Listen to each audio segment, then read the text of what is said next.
Voter പട്ടികയുമായി ബന്ധപ്പെട്ട വിവാദങ്ങൾ തുടരവെ കേന്ദ്ര സഹമന്ത്രി സുരേഷ് ഗോപി തൃശൂരിലെത്തി. രാവിലെ റെയിൽവേ സ്റ്റേഷനിലെത്തിയ സുരേഷ് ഗോപിക്ക് ബിജെപി പ്രവർത്തകർ ഊഷ്മള സ്വീകരണം നൽകി.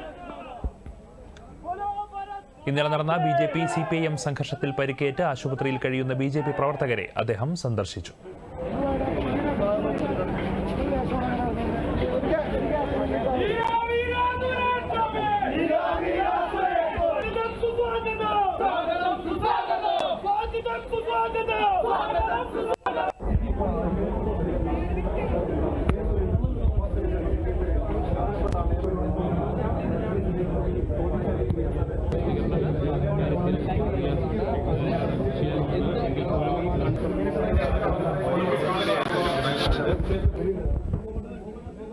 ഇന്ന് പുലർച്ചെയാണ് കേന്ദ്ര സഹമന്ത്രി തിരുവനന്തപുരം വിമാനത്താവളത്തിലെത്തിയത്. തുടർന്ന് ട്രെയിൻ മാർഗമാണ് തൃശൂരിലേക്ക് എത്തിയത്.